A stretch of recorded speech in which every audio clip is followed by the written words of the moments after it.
फिर हमारी परंपराएं, राखी पर, रक्षाबंधन पर भाई खड़ा हो जाता है बड़ा होकर, चाहे मैं उसको पढ़ा रही हूँ, मगर राखी पर वो कहता है मैं तेरी रक्षा करूंगा। अरे तेरी रक्षा मैं 15 साल से कर रही हूँ भैया, तेरी नाक जब से बह रही थी, मगर राखी पर मुझे फिर वहीं लाके खड़ा कर दिया जाएगा कि तू नीचे है, रक्षा तेरी ये करेगा। एक बहुत अच्छा उदाहरण है करवा चौथ का त्योहार। अब करवा चौथ औरत रखती है ताकि मेरे पति को कुछ गलत ना हो जाए, उसको लंबी उम्र लगे, उसे लंबी उम्र लगे। अगर यही सोच है तो फिर अमेरिका के सब पतियों को तो मर जाना चाहिए था अब तक, क्योंकि करवा चौथ नहीं, करवा चौथ नहीं रखती। आप हमारी जबान देख लें, भाषा देख लें, जिस आदमी से हमारी शादी होती है उसे हिंदी में हम कहते हैं पति जी। अब आप देखें पति का मतलब क्या, ओनर, मालिक, करोड़पति, जो करोड़ का मालिक है, करोड़पति, करोड़ का मालिक, करोड़ का मालिक, लखपति, लाख का मालिक। बेशक, तो पति का मतलब स्वामी, मालिक।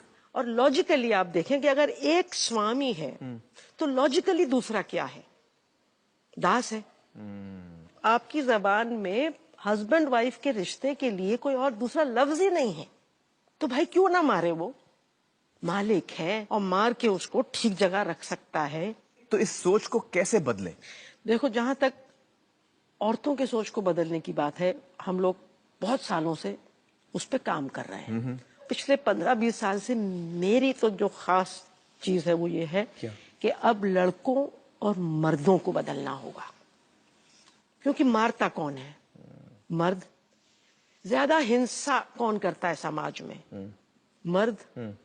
और ये ऐसे पैदा नहीं हुए, ये कोई जिस्मानी चीज नहीं है कि मर्द है तो वो हिंसात्मक होगा। अगर ऐसा होता तो दुनिया में न बुद्ध होते न महात्मा गांधी होते, और वो 60% मर्द जो नहीं मारते किसी को, वो कैसे होते? वो तो मर्द ही हैं, बिल्कुल मर्द है। बिल्कुल सही कहा आपने। आप उसको कहते हैं कि तू रोएगा नहीं, माँ मर जाती है, मर्द नहीं रोते।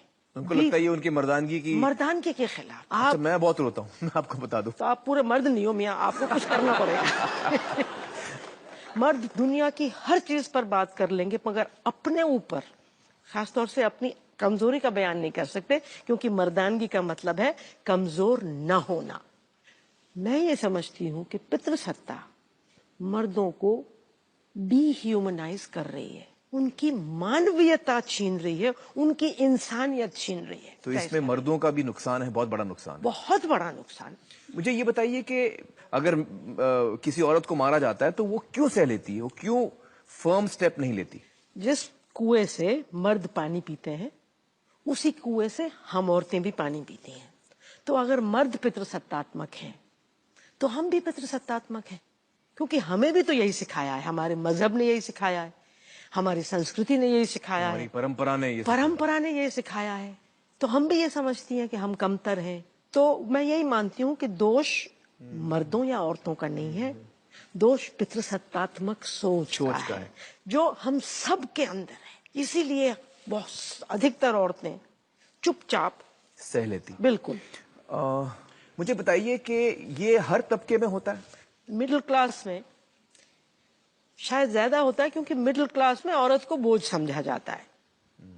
आदिवासियों में, काम काज करने वालों में औरत कहीं ज्यादा आजाद है। अगर वो पिटेगी तो वो चिल्लाएगी कि देखो मार रहा है। कितनी मिडिल क्लास औरतें हैं मध्यम वर्ग की जो अपने पति को जो चिल्लाएंगी और कहेंगी देखो मुझे मार रहा है, और उसको गाली देंगी। वो तो छुपाती हैं इस बात, छुपाती है। लग गया तो दूसरे दिन काला चश्मा लगा के जाएंगी कि नो आई फेल डाउन।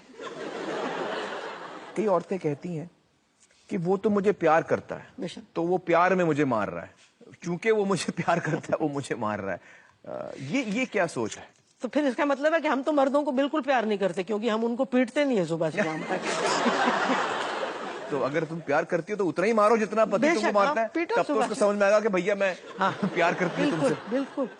हमें ये भी सुनने में आता है कि बहुत सारे मर्द सोचते हैं कि भैया हम दिन भर काम करके आते हैं तो हम बड़ी थकान लेके आते हैं, फिर जो है वो फ्रस्ट्रेशन जो है हमारा वो घर पे निकलता है, औरतों पे हमारा हाथ उठ जाता है। पहली बात तो आप देखिए, जितनी रिसर्चेज हुई हैं वो बताती हैं कि औरतें मर्दों से ज्यादा लंबे घंटे काम करती हैं। आप हर घर में देख लें कौन पहले उठता है और कौन बाद में सोता है।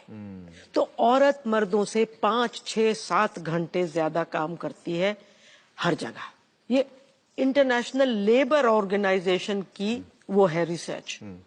तो भैया कोई अगर थका हुआ है तो वो औरत है, इसके साथ साथ वो बच्चे पैदा करती है, बच्चों को संभालती है, इतनी इमोशनल जिम्मेदारी है। तो ये सब कहने की बातें हैं। ये तो वही है भैया, जिसकी लाठी उसकी भैंस है। पितृसत्ता की वजह से मर्दों के हाथ में लाठी है, तो वो कुछ ना कुछ कह के उसका इस्तेमाल करते हैं, किसी ना किसी तरह उसको जस्टिफाई करते हैं। कमला जी, मर्द ये कहते हैं कि वो पैसा कमा के घर लाते हैं, वो ब्रेड विनर है, बिल्कुल। तो लिहाजा उनको हक बनता है कि वो हाथ उठा सकते हैं। इसमें दो तीन बातें हैं। वो जो ब्रेड विनर है ना, वो लाता पैसा है। बच्चे पैसा नहीं खाते, बच्चे खाना खाते हैं। बच्चे पैसे पर नहीं सोते, बच्चे बिस्तर पर सोते हैं।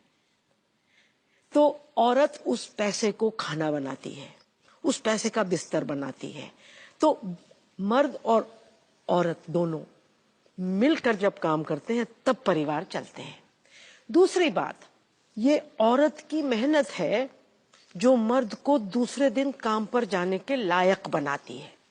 शाम को मर्द थका हुआ आता है, कहता है मैं डेड टायर्ड हूं, तो उनकी थकान कैसे जाती है? उनकी बीवी उनके पैर धुलवाएगी, वहां से पिट के आए हैं, वहां से बेइज्जत होके आए हैं, तो वो उनके टूटे हुए अहम को दोबारा खड़ा करेगी, खाना खिलाएगी, मोहब्बत देगी, रात को मन उनका बहलाएगी, दूसरे दिन सुबह उनका नाश्ता देगी, उनके कपड़े चमकाएगी, उनके जूते चमकाएगी।